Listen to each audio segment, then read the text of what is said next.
চারমেসি মিলানোর foundation তোমরা এত কেন ভালোবাসো সেটা তো আমিও বুঝতে পারি না।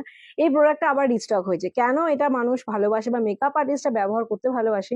এর মেন ফিচার্স হচ্ছে সিএমসি ম্যাট ফাউন্ডেশন, মানে ম্যাট ফিনিশ চারমেসি ফাউন্ডেশনে ভীষণই ভালোভাবে তোমরা ওয়াটারপ্রুফ মেকআপ, সামার মেকআপে ব্যবহার করতে পারবে। আর এই দুটো শেডস 2 and 10 ফেয়ার ডার্ক আমরা প্রফেশনাল মেকআপে মেকআপ আর্টিস্টদের দিই। আর চারমেসির এই ফাউন্ডেশন, একমাত্র চারমেসির ফাউন্ডেশনই আমাদের কাছে আছে বা আমরা মেকআপ আর্টিস্টদের হাতে দিই।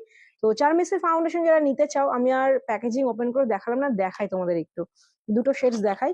পিওর ম্যাট ফিনিশ ফাউন্ডেশন সামারে ইউজ করার জন্য, স্পেশালি যারা সারা বছর অয়েলি স্কিনে কাজ করছো বা অয়েলি ফেসে কাজ করতে চাইছো, বা যাদের সারা বছর ফেস অয়েলি, তাদের জন্য এই ফাউন্ডেশনটা ভীষণই সুইটেবল। একটা ফেয়ার, একটা ডার্ক শেড, এই হচ্ছে দুটো শেডস। তোমাদের জন্য আমি ওপেনিং করেও দেখিয়ে দিলাম। এই হচ্ছে দুটো শেডস। এই যে দেখো, এরকম দুটো শেডস, একটা ফেয়ার একটা ডার্ক। অবশ্যই তো উপর থেকে খুব একটা বোঝা যাচ্ছে না, 30 ml কোয়ান্টিটি। তো চারমিসের ফাউন্ডেশন প্রফেশনাল মেকআপে যখন রিস্টক হয়ে গেছে তোমরাও পেয়ে যাবে, ডোন্ট ওয়ারি, জাস্ট অর্ডার করো আমাদের অ্যাপস থেকে।